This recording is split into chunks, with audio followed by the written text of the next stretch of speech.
الله، وهاي قبل شوية رميتها حتى بعدها عدلة، طلقة جت بطرف جناحها هنا.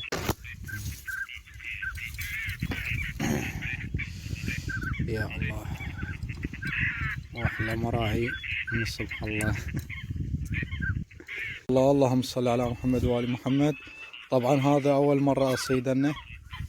السلام عليكم شباب، شلونكم؟ شو اخباركم؟ رجعنا وياكم فيديو جديد وبحلقة جديدة، واليوم طالعين الى اهوار الحمار، وكانت سفرة كلش ممتعة وصدنا خير من الله، وان شاء الله اتمنى تستمتعون بهذا الفيديو، ولا تنسونا من اللايك والاشتراك وتفعيل جرس.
صل على محمد وآل محمد.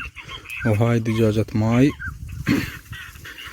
توني ذبحتها، هذا الدم على يدي بعده. وهاي سفة الفجر.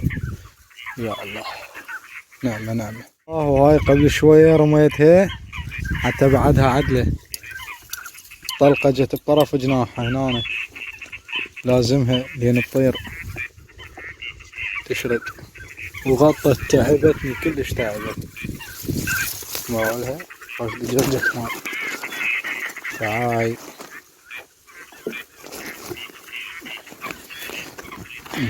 بنكتبها ما كاظينها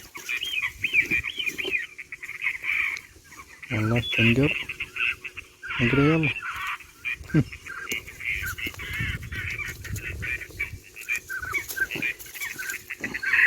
وهاي هسه سوينا شاي، راح نتريق انا والوالد.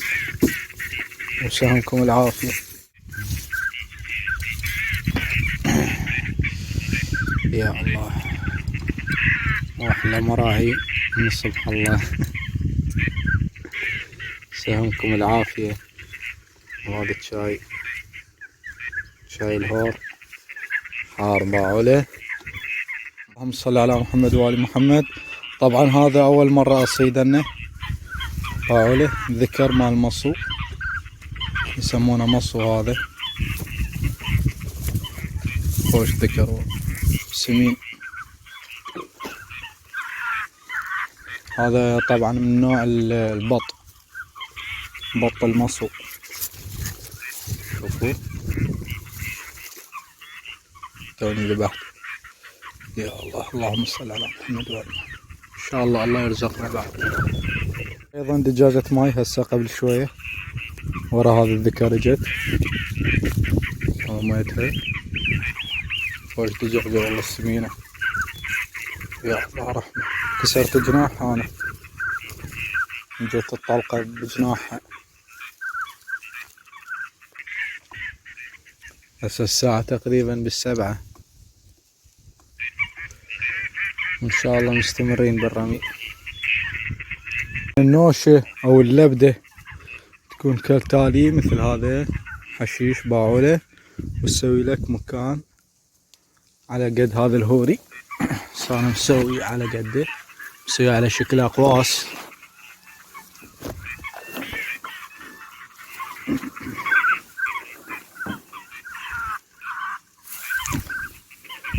وتكون هيك مثل يسمونها بياضة، باعولها مكان مرتب. والطيرات دائما ابعدهن عنك، الربل والجهاز. لين الطير على مود ما يشوفك او يشم. انهم عنده ميزة انه يشمك، يشم ريحة الانسان. باعولها هاي الختلة وهذا الربلات. باعولها من الداخل. هذا من انا مسويها اقواس، من هاي الصفحة ايضا مسويها اقواس فما تشوفني الطيرة. وهذا من انا المكان اللي اقدر ارمي من عنده. طبعا وانا اصور شافني 4 خضيريات عبران عليه، فما لحقت ارميهم، كان جهاز بيدي. خلي اقرب لكم على الربلات تشوفونها. بالنسبة للربل هاي يسمونها دجاجة ماي، وهاي نفيت خضيري، وهاي ايضا دجاجة ماي، وهاي حذافة. وهذا ذكر مال حذاف. وهذا الجهاز بنص هذا النظارات. انت لازم شنو الجهاز دائما يكون بالنص، الطيرة تجي على الجهاز. فمن نشوف هذني الخيالات اللي في الربل تحط عليها، يكون المسافة بينك وبين الطيارات النوشة اقصد يعني مسافة فد 15-10 متر. وكل ما يعني كثرت انه 15 متر، كل ما صيدك يكون أكثر، والطيرة تحط عليك أكثر، والطيرة أيضا هم ما تشوفك. وهسه مشلعين غراضنا جاي نجهز بيهن، وهذا الصيد اللي معي البارحة سفة الفجر هذني. لينا تنتهي حلقتنا لهذا اليوم، واتمنى تكونوا استمتعتوا بيها. وهسه راجعين للبيت، وان شاء الله نستنيكم حلقات قادمة. وهاي الغراض مالتنا راجعين، السياقة طاحت براسي اليوم. ولا تنسونا من اللايك والاشتراك. كان وياكم اخوكم علي.